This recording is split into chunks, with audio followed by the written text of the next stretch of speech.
मैं अगली प्रस्तुति के लिए आमंत्रित करता हूं श्याम सुंदर स्पीच के लिए।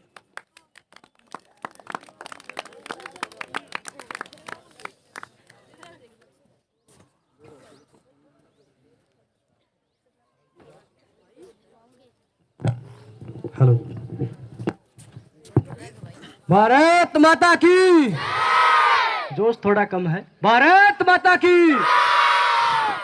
आदर व सम्मान के योग्य प्राचार्य महोदय, अन्य देवतुल्य अध्यापक गण, सरपंच महोदय, पास के गांव के सरपंच भाई Rakesh Kumar, BDC vice chairman भाई नारायण और समस्त ग्रामवासी, मेरी मातृशक्ति और सबसे बड़ी मेरी युवा शक्ति, आज इस महोत्सव की मेरी ओर से आप सभी को हार्दिक बधाइयाँ।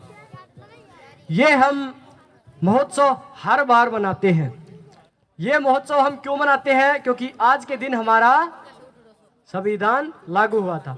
वैसे तो जब हम आज़ाद हुए ना, तब भी हमारा संविधान लागू था, लेकिन पूर्णतः लागू नहीं था।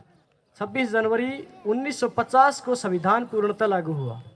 संविधान पर जहाँ की बात आती है, वहाँ पर डॉक्टर BR अम्बेडकर की बात आगे आएगी। इस बात को कोई भी नकार नहीं सकता। ये बात तो हकीकत है, क्योंकि जिन परिस्थितियों में संविधान पनपा बनाया गया, वो परिस्थितियाँ बहुत उल्लेखनीय है। ठीक है, तो थोड़ी परिस्थितियाँ जरूर बताना चाहूँगा। डॉक्टर BR अम्बेडकर पूरी संविधान सभा में सबसे ज्यादा पढ़े लिखे व्यक्ति थे। उन्होंने जिंदगी के अंदर जितना संघर्ष किया, अगर हम उनको बताने लग जाएं तो बहुत कम समय में यदि हम उनको बताएं तो मुमकिन नहीं है ये।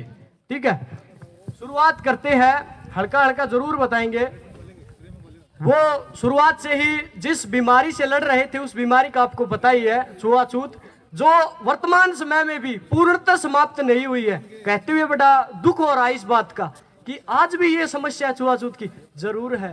कानून है हमारे पास, संविधान है हमारे पास, लेकिन फिर भी छुआछूत की समस्या अगर नहीं हो तो बहुत सी घटनाएं आती है। अखबार मेरे ख्याल से जरूर पढ़ते होंगे, खबर देखते होंगे, हर रोज खबर आती है, देखना कभी। और इसके साथ उन्होंने प्रण लिया कि मिटाना है तो इस बीमारी को बस मिटाना है। इसी में जुट गए, बहुत ज्यादा जीवन में संघर्ष किया। जैसे पीछे स्पीच में भी बताया गया, बहुत ज्यादा संघर्ष किया।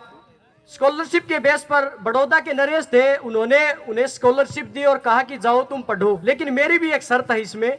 शर्त क्या है कि आकर के आपको यहाँ पर सिविल सर्विस में अपनी सेवा देनी होगी, जो अब फिलहाल यहाँ पर PCS वगैरह है। तो उन्होंने कहा ठीक है, विदेश गए। आज की, ठीक है, उन्होंने विदेशों से 2 डिग्रियां हासिल की। और आज के जमाने में, ध्यान से सुनो भाई, बातें काम की है। ठीक है, 2 डिग्रियां विदेश से उन्होंने उस समय में की, और आज के जमाने में अपने बच्चों को 1 डिग्री विदेश से करवाने में नानी याद आ जाती है कि नहीं है? ऐसा रियलिटी को देखो, स्वीकारना पड़ेगा। हम किस वर्ग से आते हैं, किस जाति से आते हैं, किस धर्म से आते हैं, हमें कोई मतलब नहीं है इसी से। ठीक है, महापुरुष जो है वो सभी समान है। महापुरुषों की कोई जातियां नहीं होती, कोई धर्म नहीं होता। ठीक है ना, ये तो कुछ बस राजनीतिक मसले हैं जिसमें हो जाता है कभी कभी। ठीक है, तो वो विदेश गए, उन्होंने स्टडी अपनी पूरी की और आए भारत के अंदर। बड़ौदा में उन्होंने सिविल सर्विस ज्वाइन की। तो जो परिस्थितियां थी उनका आपको पता है, बार बार मेरे ख्याल से दोहराने की आवश्यकता भी नहीं है।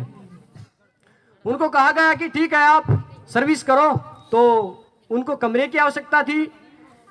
कमरा ढूंढने के लिए वो नागपुर गए और वहां पर उन्होंने कमरा देखा। देखो पहले क्या होता था, अगर कमरा चाहिए ना तो अगले को पहले ही पूछ लेंगे किस जाति हो भाई साहब, जाति है कि जाति नहीं, जाति है कि जाति नहीं, समझ रहे हो ना। इस बात से उनको 5-7 जगह ट्राई किया, कमरा ही नहीं मिला। पहले पूछते हाँ भाई साहब ऐसे है, नहीं भाई नहीं मिलेगा। ठीक है, एक जगह एडजस्टमेंट हुई, रहे। यहां पर मैं बताना चाहूंगा कि मेरा भारत महान, कितना महान, सारे जहां से अच्छा हिंदुस्तान हमारा। कितना अच्छा, ध्यान से सुनना। उस समय की बात है, शाम को लोगों को पता चल गया कि हाँ यहाँ पर रह रहे हैं ऐसे ऐसे। लोगों ने शाम को ही घर को घेर लिया। वो तो ठीक है, मुश्किल से कहीं न कहीं निकल के वो चले गए वहां से। ऐसी परिस्थितियां थी। उन परिस्थितियों, एक चीज बता देता हूं, कई कहेंगे कि आप इतना प्रभावित क्यों हो उनसे। महापुरुष तो बहुत है, मैं बताता हूं इतना हम उनसे प्रभावित क्यों हैं। रियलिटी बताता हूं। हमारे पास बहुत से बच्चे हैं, अगर एक बच्चे की एक टीचर एक दिन बेइज्जती कर दे तो दूसरा दिन वो बच्चा करेगा क्या करे, चले कि नहीं, जाते वही बेइज्जती होनी है, वो बच्चा इनकार कर देगा। एक दिन जाएगा, दूसरे दिन जाएगा, तीसरे दिन वो बच्चा जाएगा ही नहीं। लेकिन हर रोज आप आओ, आते ही आपको बेइज्जत किया जाए और फिर आप पढ़ सकेंगे। आप इतनी अच्छी सुविधाओं के साथ नहीं पढ़ सकते आज। और वो इतनी परिस्थितियों में भी, इतनी कठिन परिस्थितियों में जो है मेहनत करके उन्होंने इतना मुकाम हासिल किया कि पूरी संविधान सभा में सबसे शिक्षित डॉक्टर बी.आर. अंबेडकर थे। अगर उनका बराबर का कद यदि देखा जाए तो बी.एन. राव ही थे जो उनके बराबर के थे, ऊपर नहीं बस बराबर के थे शिक्षा के मामले में। तो यही कहना चाहूंगा कि अगर जिंदगी में सीख लेनी है ना तो एक बार डॉक्टर बी.आर. अंबेडकर की बायोग्राफी जरूर पढ़े। किसी को अगर राजा बनने का शौक है ना तो इतिहास पढ़ना पड़ेगा। इतिहास उठा करके देखोगे, पीछे देखना डॉक्टर बी.आर. अंबेडकर मिलेंगे असंभव को मजाक बनाते हुए। तो इसी के साथ ज्यादा वक्त न लेते हुए अपनी वाणी को विराम देना चाहूंगा। जय हिंद। हेलो, श्याम सुंदर दवारा।